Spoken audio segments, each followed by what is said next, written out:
Grâce à Dieu aussi pour la présence de notre sœur Nathalie au milieu de nous.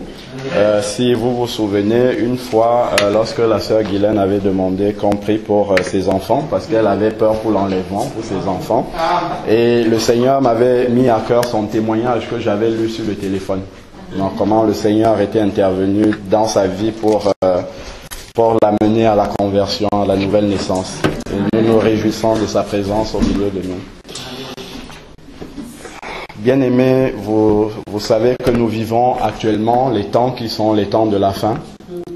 Je pense que quand vous suivez les informations à la télévision, vous ressentez comment les choses se bousculent. Comment les choses se bousculent et on peut très facilement observer et voir que le diable est vraiment déchaîné. Au travers des suicides qui se multiplient, des gens qui se tuent les uns des autres, des pères de famille qui tuent leur famille, il y a vraiment toutes sortes de choses qui se passent actuellement. Et on comprend, pour ceux qui ont le discernement des enfants de Dieu, on comprend que actuellement le diable est déchaîné et qu'il veut entraîner avec lui le maximum de personnes. Et l'Église doit être réveillée par rapport à ça. L'Église doit avoir le discernement pour ne pas regarder ça en spectateur. Donc nous avons vraiment besoin encore d'être renouvelés par la présence du Saint-Esprit en nous pour pouvoir vraiment contrecarrer cette action-là. Sachant que celui qui est en nous est plus grand que celui qui est dans le monde.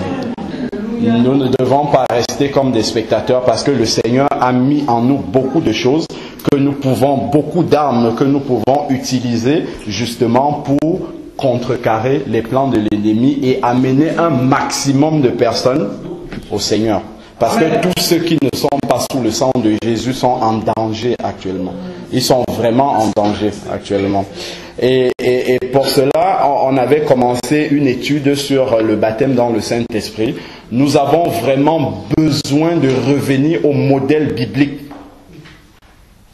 Nous devons arrêter de nous conformer à ce que on nous a toujours enseigné. Nous devons revenir voir le modèle que Jésus lui-même a enseigné dans sa parole, le modèle que les apôtres ont enseigné pour pouvoir mettre cela en application. Parce que quand les apôtres ont commencé à prêcher et à porter la parole de Dieu, le terrain était difficile. Très très difficile. Et ils ont eu besoin justement du revêtement de la puissance d'en haut pour pouvoir amener efficacement cette parole-là. Aujourd'hui, dans les temps qui sont ceux de la fin, on ne peut pas se contenter de comme nous sommes jusqu'à présent. Si nous n'avons pas ce revêtement de la puissance d'en haut, il nous manque vraiment beaucoup de choses pour aller dans le champ du Seigneur. Parce que actuellement, tel que l'ennemi est déchaîné, il faut être bien préparé pour aller sur le terrain. Donc c'est pour ça que je souhaiterais qu'on entre encore en profondeur, qu'on revoie vraiment ce qu'est le baptême dans le Saint-Esprit. Pour ceux qui ne l'ont pas encore, que l'on demande au Seigneur vraiment de nous baptiser dans son esprit. Parce que nous avons absolument besoin de ça en ce moment. On ne peut pas faire sans ça actuellement. Il faut vraiment, je prie en ce moment vraiment que le Seigneur mette cette conviction-là dans notre cœur. Nous ne pouvons plus compter sur un homme. Nous ne pouvons plus compter sur une église. Nous ne pouvons plus compter sur des frères et sœurs. Nous avons besoin d'être directement connectés au Seigneur, à Jésus. Et pour cela, le baptême dans le Saint-Esprit, c'est la meilleure connexion que le Seigneur nous ait laissée pour que nous soyons toujours en contact avec lui. Alléluia. Donc je vais revenir sur quelques pensées concernant le baptême dans le Saint-Esprit et les dons spirituels, la manifestation des dons spirituels dans l'Église. Donc la première pensée que j'aimerais communiquer, si il est possible, je vous en supplie, notez ce que je vais dire. Parce que non seulement vous allez recevoir cela, mais il faut le transmettre à d'autres chrétiens. Parce que actuellement, le Seigneur a besoin d'ouvriers fidèles qui soient vraiment remplis de sa présence pour pouvoir aller contrecarrer le plan de l'ennemi. Il faut vraiment que les chrétiens se réveillent sérieusement. Parce que si on reste là à observer ça, l'ennemi va décimer les gens devant nous. Et nous serons des spectateurs. Alors que nous avons tout ce qu'il faut pour nous lever contre ça. Alors, la première pensée que je souhaiterais donner, c'est qu'il est indispensable, c'est le petit 1, il est indispensable de ne pas ignorer l'importance des dons de l'esprit ou des dons spirituels. Il est important pour nous les enfants de Dieu. Nous allons lire dans 1 Corinthiens 12 au verset 1. 1 Corinthiens 12 verset 1. Pour ce qui concerne les dons spirituels, je ne veux pas, frères, que vous soyez dans l'ignorance. Amen. Amen. Le terme que Paul utilise dans ce texte-là pour « je ne veux pas que vous soyez dans l'ignorance », c'est la même chose qu'il utilise dans 1 Thessaloniciens 4,13 quand il parle de l'enlèvement, quand il parle du retour de Jésus. « Je ne veux pas que vous soyez dans l'ignorance ». Il faut que l'Église sache que les dons spirituels existent et que Dieu les a mis à la disposition de l'Église. C'est parce que nous en avons besoin. Dieu ne l'a pas donné comme ça pour une formalité. C'est parce qu'il sait que nous avons absolument besoin de ces dons spirituels-là pour faire le travail du Seigneur.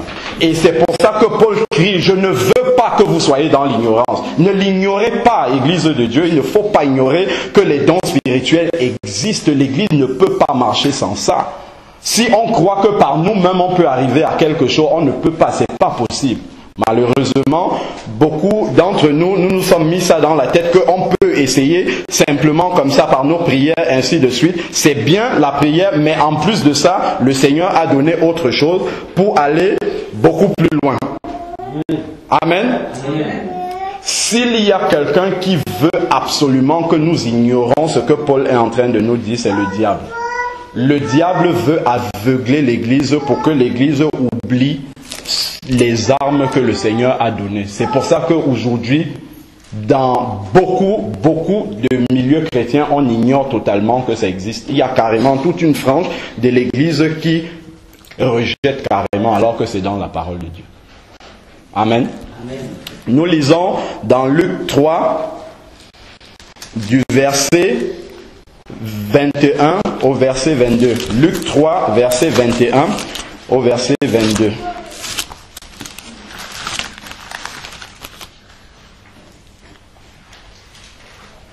Luc 3, verset 21. Tandis que tout le peuple se faisait baptiser, Jésus aussi fut baptisé et pendant qu'il priait, le ciel s'ouvrit et le Saint-Esprit descendit sur lui sous une forme corporelle comme une colombe. Et il vint une voix du ciel: tu es fils, tu es mon fils bien-aimé, objet de toute mon affection. Amen. Quand on lit également dans un autre passage, c'est dans Luc 1,35, la Bible nous dit que Jésus est né par la puissance du Saint-Esprit. Amen. Si Jésus est venu sur la terre, ce n'est pas pour créer une nouvelle religion. Ça, je le dis souvent. Ce n'est pas pour créer une nouvelle religion. Il y avait déjà beaucoup de religions de toute manière quand Jésus est venu, et il aurait pu envoyer ce message-là aux prophètes qui existaient déjà. Si Jésus a pris la peine de descendre pour vivre au milieu de nous, c'était un, pour mourir à la croix pour nos péchés, et puis deux, pour nous montrer le chemin, comment vivre. Donc, le disciple doit marcher sur le chemin du Maître. Nous devons suivre exactement le chemin de Jésus. Et la Bible nous dit qu'il est né par la puissance du Saint-Esprit. Qu'est-ce que ça signifie pour nous chrétiens? C'est la nouvelle naissance. Parce que dans Jean 3, Jésus dit à Nicodème, si tu ne nais d'eau et d'esprit, tu ne peux pas voir le royaume des cieux. Amen. Donc, le premier pas du chrétien, c'est la nouvelle naissance, la naissance de l'Esprit. Jésus lui-même est né par la puissance de l'Esprit. Amen. Ensuite, Jésus a été baptisé. Nous devons passer par les eaux du baptême. Pareillement.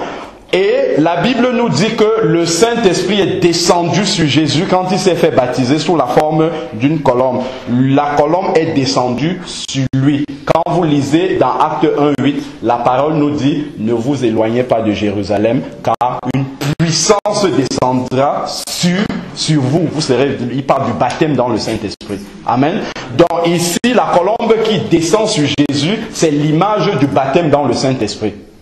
Dans le chrétien, si Jésus est passé par là, le chrétien ne peut pas dire non, moi je n'en ai pas besoin.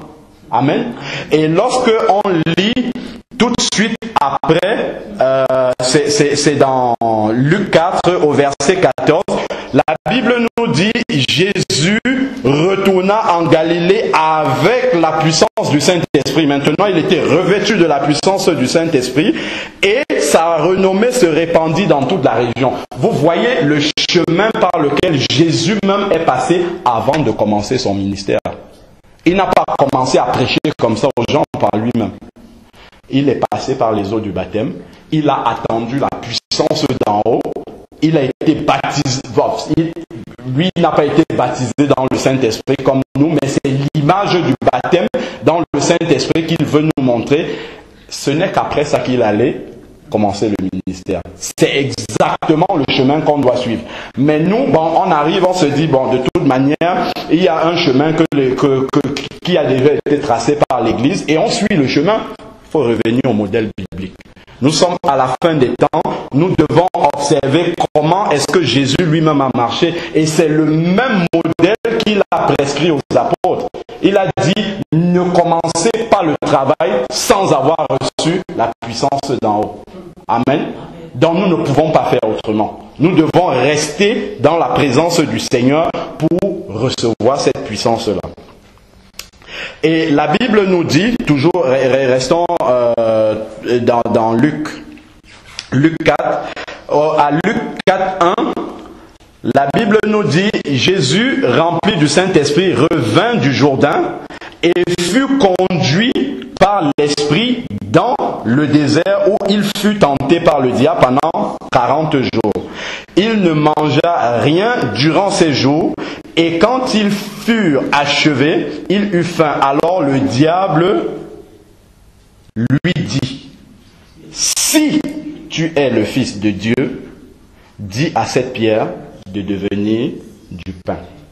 Le diable est venu tenter Jésus. Au travers justement de la tentation de Jésus, nous pouvons déjà voir exactement comment le diable viendra aussi nous tenter lorsque nous aurons reçu la puissance d'en haut. C'est le même chemin. Le diable vient, il dit, si tu es le Fils de Dieu. Alors que lorsque on lit dans Luc 3 au verset 22, la Bible nous dit quand le ciel s'est ouvert, la voix du Père a dit, tu es mon Fils. Il n'y a pas un si là-dedans. Mais quand le diable vient, il met un petit si. Il sème le doute dans la tête. C'est exactement comme ça que lorsque nous aurons reçu justement le revêtement de la puissance d'en haut, le diable viendra. Il viendra dire, est-ce que vous pensez réellement que le baptême dans le Saint-Esprit c'est pour vous? C'est le doute que le diable sème aujourd'hui dans le cœur des enfants de Dieu. Est-ce que vous pensez réellement que vous en avez besoin? C'est pour que nous doutions, pour que nous pensions que nous pouvons par nous-mêmes, alors que même le Maître n'est pas parti comme ça de lui-même.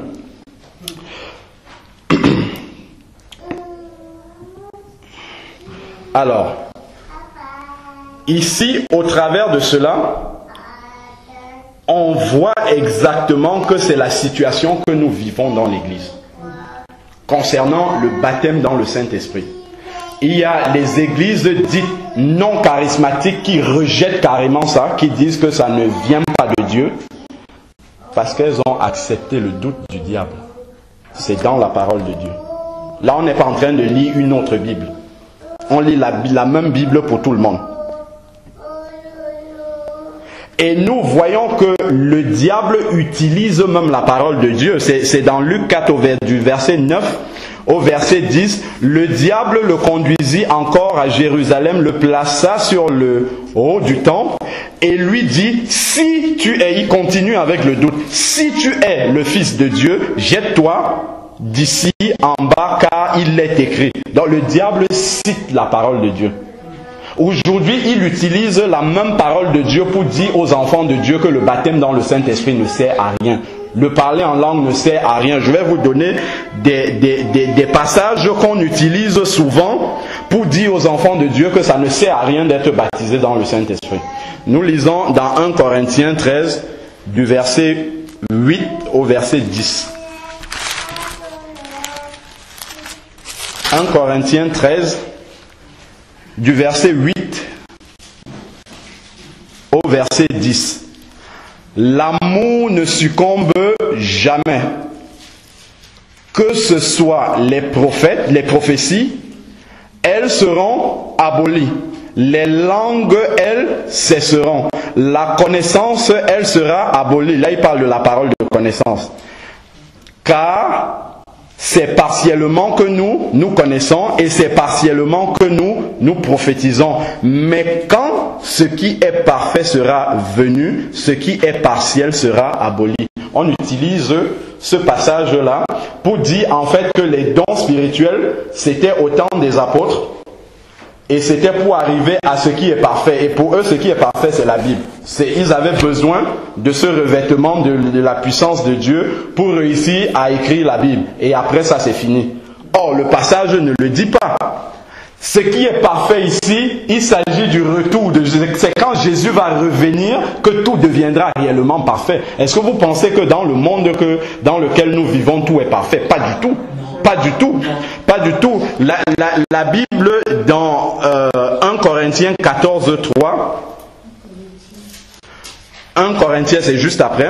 1 Corinthiens 14, verset 3. Celui qui prophétise, au contraire, parle aux hommes, les édifie, les exhorte et les console. La prophétie dans l'Église sert à édifier le peuple de Dieu, à exhorter et à consoler. Est-ce que vous pensez que actuellement l'Église n'a pas besoin d'être édifiée, n'a pas besoin d'être consolée, n'a pas besoin d'être exhortée? Ça veut dire que la prophétie est toujours importante et nécessaire de nos jours. On ne peut pas faire sans. Donc on ne peut pas partir sur des passages comme ça et dire non, c'était pour avant. Nous devons revenir à la parole de Dieu. Si nous voulons vraiment que le Seigneur se manifeste et nous conduise comme il a conduit les apôtres dans son travail, nous devons revenir au modèle biblique et ne pas nous faire nos propres théologies dans la tête et dire que non, ça c'est bien, ça c'est pas bien, ça c'est important. Laissons ce que l'Église dit et revenons à la parole. Revenons à la parole. Nous croyons ce que nous lisons. Nous ne croyons pas ce que les hommes nous disent. Amen. C'est la parole qui est la seule vérité. La parole est le seul modèle. Le chemin des apôtres et de Jésus, c'est le seul modèle que nous devons suivre. Nous ne devons pas suivre la théologie des hommes. Amen. Ce ne sont pas les hommes qui doivent nous dire ce qui est important pour nous. Le diable viendra nous dire, bon, certains peuvent être baptisés dans le Saint-Esprit et pas d'autres. On lit dans la chambre haute, dans Acte 2, qu'ils ont été tous baptisés, tous les 120. Il n'y en a aucun qui n'a pas été. Les langues de feu sont descendues au nombre de 120 et se sont dispersées sur l'ensemble des disciples qui étaient là. Ils ont été tous baptisés. Il n'y en a pas un qui est resté. Amen. Donc, si nous demandons sincèrement, si nous nous mettons vraiment dans la présence du Seigneur pour lui demander de nous revêtir de cette puissance d'en haut là, il va le faire. Dans Luc 11, du verset 11 au verset 13, la parole, bon, on n'a pas beaucoup de temps pour lire tous ces passages, c'est pour ça que je les donne comme ça. La parole nous dit, lorsque c'est Jésus qui dit, lorsque vos enfants vous demandent du poisson, est-ce que c'est une pierre que vous leur donnez? Non. À plus forte raison, le Père. accordera-t-il son Saint-Esprit à qui? À ceux qui le demandent. Si on ne demande pas, on n'aura rien. Mais si on demande le baptême dans le Saint-Esprit, il n'y a rien qui s'oppose. Il y a quelques conditions à réunir, mais il n'y a rien qui s'oppose que le Seigneur ne nous le donne pas. Il dit, voici, c'est dans Marc 16, 17, voici les miracles qui accompagneront ceux qui auront cru. En mon nom, ils chasseront des démons et ils parleront de nouvelles langues. Donc si on n'est pas baptisé dans le Saint-Esprit, soit on ne l'a pas demandé, soit on a peut-être quelque chose dans notre vie qui ne va pas, soit on n'a pas la foi. Il dit, voici les miracles qui accompagneront qui? Ceux qui auront cru, c'est tout. Ceux qui auront cru. Donc, si nous croyons profondément au Seigneur Jésus, nous lui demandons cela, nous devons croire qu'il nous l'a donné, selon Luc 11, du verset 11 au verset 13. Seigneur, je te prie de me baptiser dans le Saint-Esprit et je crois que tu m'as donné ton Saint-Esprit parce que je suis ton enfant. Et ta parole dit que, étant ton enfant, si je te demande un poisson, c'est pas une pierre que tu me donnes. C'est vraiment ce baptême dans le Saint-Esprit que tu me donnes. Et après, il faut exercer la foi pour que justement les nouvelles langues puissent se manifester. Dans la suite, on va voir à quoi sert justement de manifester ces nouvelles langues-là pour la vie du chrétien. Comment est-ce que ça l'édifie pour qu'il puisse aussi édifier les autres. Amen. Amen. On doit arrêter. Bon, tant qu'on peut, on peut poursuivre. On poursuit. Alors, donc, on va lire dans 1 Corinthiens 14 au verset 2. 1 Corinthiens 14 au verset 2. En effet, celui qui parle en langue ne parle pas aux hommes, mais à Dieu, car personne ne comprend et c'est en esprit qu'il dit des mystères. Amen. Donc le diable, quand tu vas commencer à parler en langue, va te dire que tu dis n'importe quoi et tu ne comprends pas ce que tu dis. Et il faut lui citer la parole de Dieu. Il faut lui dire que c'est normal que je ne comprenne pas ce que je dis. Parce que je m'adresse directement à Dieu et par mon intelligence, je n'ai pas à comprendre ce que je dis. Parce que seul l'esprit peut juger de ce que je suis en train de dire.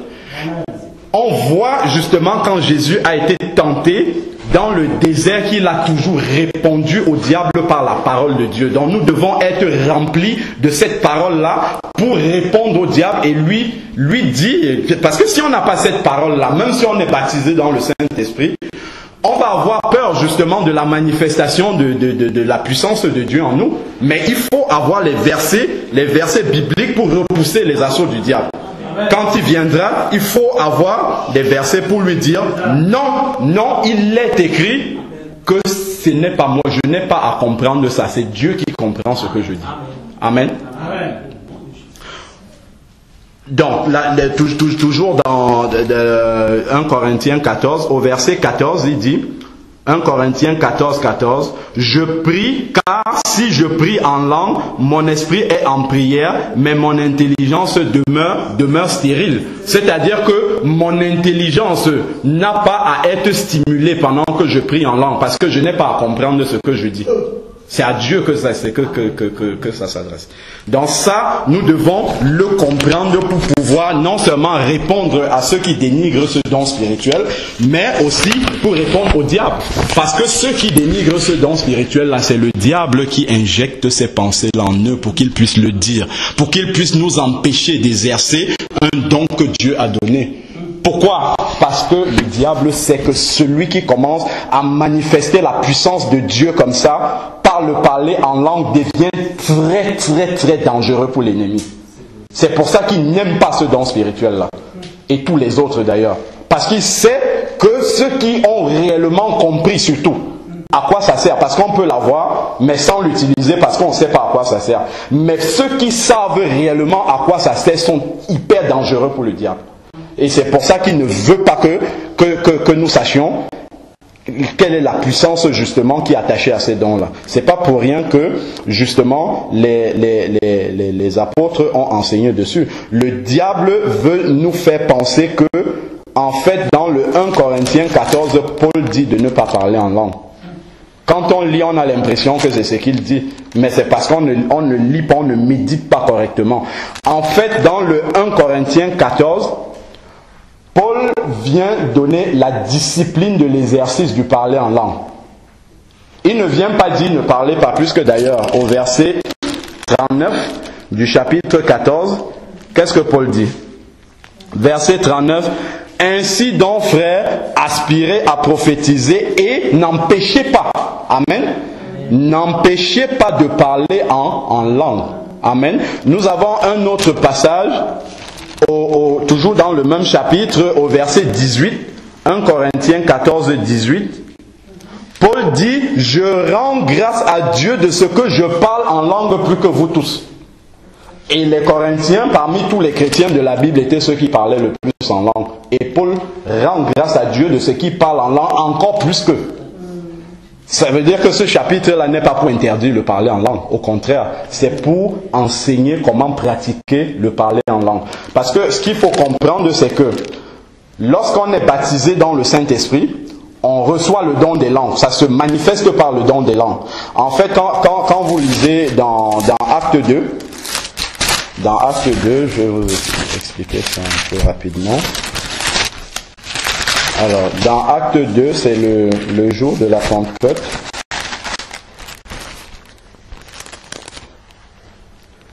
Acte 2, 1. Lorsque le jour de la Pentecôte arriva, ils étaient tous ensemble dans un même lieu. Tout à coup, il vint du ciel un bruit comme celui d'un souffle violent qui remplit la maison où ils étaient assis. Des langues qui semblaient des langues de feu et qui se séparaient les unes des autres, leur apparurent. Elles se posèrent sur chacun d'eux. Chacun, tous. Ils furent tous remplis du Saint-Esprit et se mirent à parler d'autres langues selon que l'Esprit leur donnait de s'exprimer. En fait, le terme, le souffle là, au verset 2, tout à coup, il vint du ciel un bruit comme celui d'un souffle. Le terme grec pour ce mot souffle là, c'est pnoé. En fait, vous savez que c'est Luc qui a écrit les Actes des Apôtres, et Luc c'était un médecin. C'était un docteur, donc il y a un médecin. Il a utilisé ici en fait un terme médical.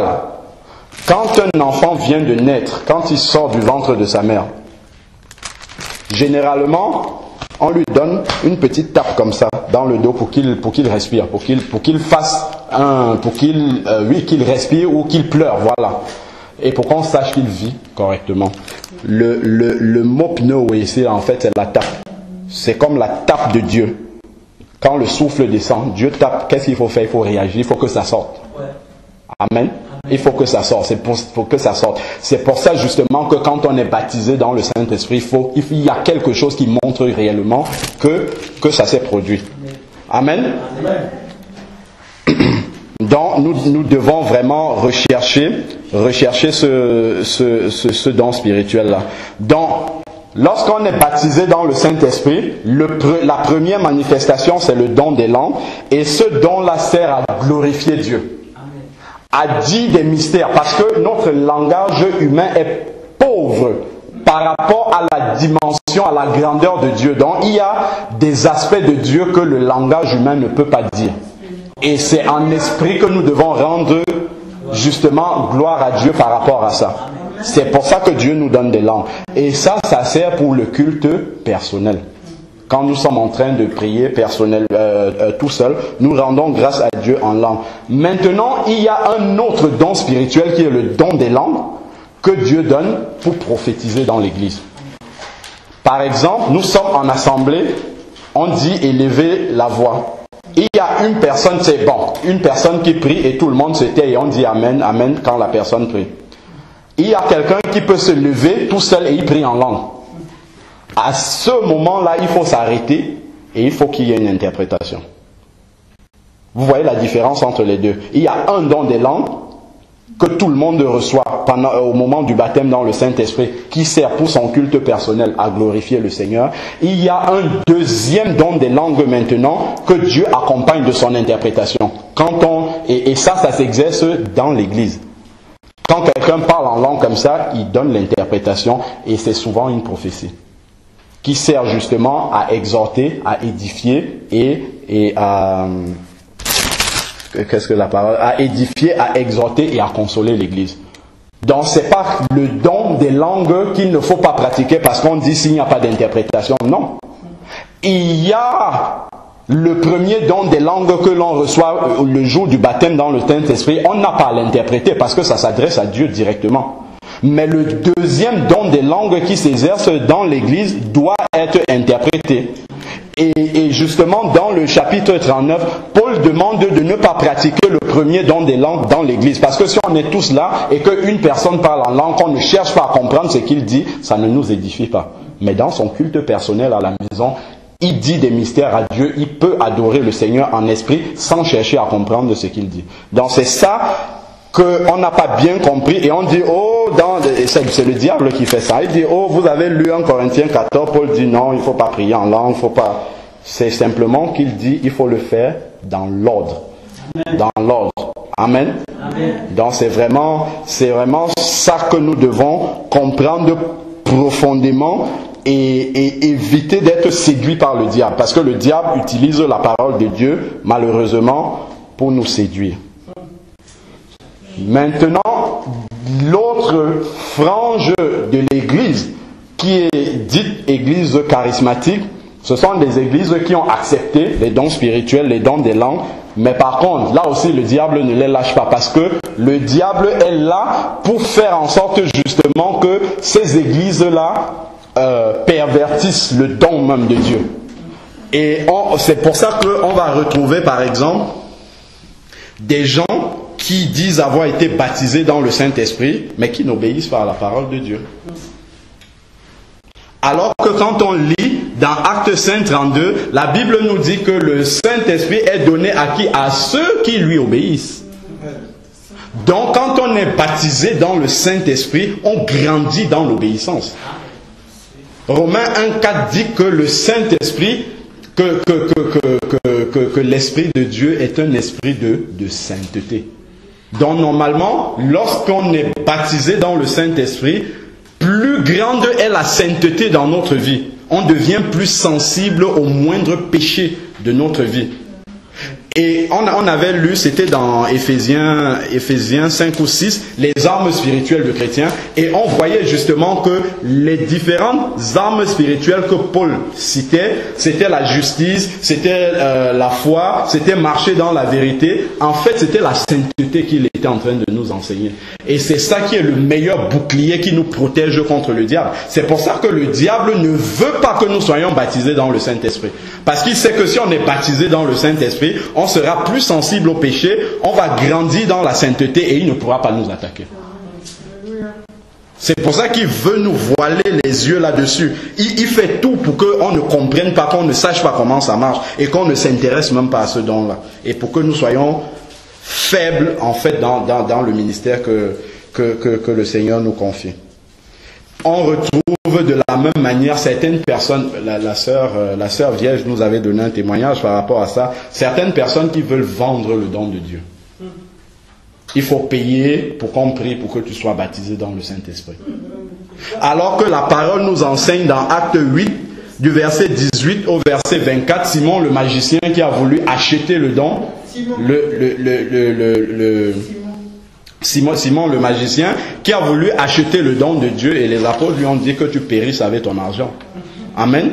Donc c'est tout cela. Ceux qui ont refusé, bon le diable c'est qu'il a gagné. Ceux qui ont accepté, il essaye de faire en sorte que vous le pratiquiez mal et que vous ne compreniez pas ce que vous pratiquez. Pour que nous ne soyons pas justement des menaces pour lui. En fait c'est pour ça qu'il le fait. Amen.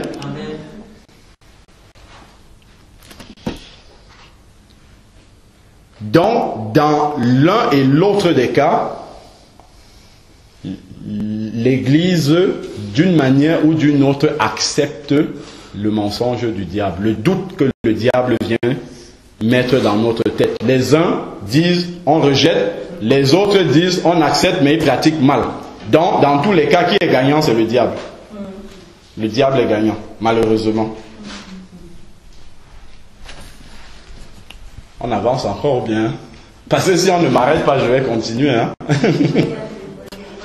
Hein? On va partir. Ok, ben on va poursuivre la prochaine fois. En bénissant le nom du Seigneur. Seigneur, nous te rendons grâce pour ces moments que tu nous as donnés encore, Seigneur, d'ouvrir notre intelligence.